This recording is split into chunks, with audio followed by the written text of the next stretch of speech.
شلونكم حبايب قلبي؟ رسالة أريد أوجهها للشعب السعودي. أريد مو يسمعها، أريد يفهمها. الله فضل عليكم بنعمة كريمة وببلد آمن، حافظوا عليه. البعض عندهم مشاكل ويا حكام السعودية وأمراء السعودية، ويدعوا لهم بالموت ويدعوا لهم بالسقوط. نفس الشيء كان بالعراق عندنا، كانت عندنا مشاكل ويا الحبربش الداير مداير صدام حسين ويا ولده، فالشعب ما قاتل. تدرون ليش؟ أنا أقول لكم ليش. الشعب راد يشمت بصدام وراد يشمت بولد صدام ويشوفهم مذلولين. هاي الفكرة كانت عند الشعب، بس بعدين اكتشف انه هذا الشيء غلط. 33 دولة احتلت العراق، مو دولة واحدة، مو امريكا وايران، 33 دولة، من ضمنها دول عربية ودول ساهمت، ومع الأسف أقول السعودية كانت منها. فيا أخواني، اللي عنده مشكلة ويا أمير ويا أميرة ويا الحاشية الداير مداير الملك وتردون تشمتون بيهم، شيلوا هاي الفكرة. ترى بعدين حالكم يصير حال العراق، تتبهذلون، تتغربون، تنقتلون على الهوية، تنقتلون على الاسم. اسمه عمر، اسمه عثمان، اسمه بكر، اسمه خالد، اسمه مثنى، كل هذول اسماء على الهوية تنقتلون. احنا العراقيين صار بينا هيك. دا اسولف لكم واقع حال. لح يدخل كم واحد يقول السعودية في رجال، السعودية في اسود، نعم يا اخي، العراق هم في رجال وفي اسود وفي ابطال ولحد الان موجودين، بس انت ما قاعد تفهم.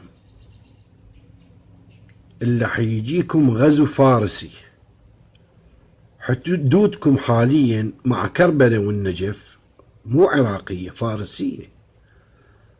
الحرس الثوري الإيراني والتوابين وكلاب سليماني جاركم على حدودكم. تدرون أطول ليل بالعالم هو ليل بغداد، وأوحش ليل، لأن ما تدري بأي لحظة رح يداهموك الكلاب وينهشون لحمك وعرضك.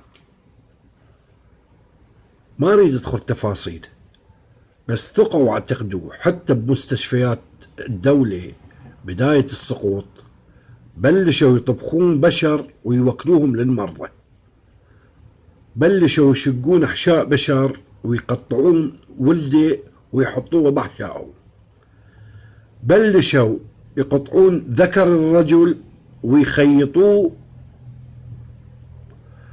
بالعضو التناسلي للمرأة الزوجته، بلشوا يمثلون بالجثث، يحرقون البشر أحياء. تدرون ليش؟ أنا أقول لكم ليش. لأن ذولا ما عندهم دين، ذولا لا هم يهود ولا هم نصارى. اليهود والنصارى أهل كتاب أنزل به الله كتاب ورسل، هذولا ما عندهم كتاب، هذولا عبدة نار. وهاي الأعمام اللي لابسيها ترى كذب ودجل، يخدعون بيها بعض الناس السذج. ولا اكو واحد صاحب دين وصاحب غيرة وصاحب مبدأ يرضى هيك يصير بالعراق؟ هذول اللي يحكمون اهل العمايم راضين هيك. تدرون ليش؟ لان قلت لكم ليش، ذولا فرس مجوس. ومن يدخلون السعودية شكو طرق، شكو جسور، شكو مستشفيات، شكو شيء انبنى وبوقت حكام السعودية رح يتدمر. تدرون ليش؟ لأن هذول جايين يدمرون، ما جايين يبنون.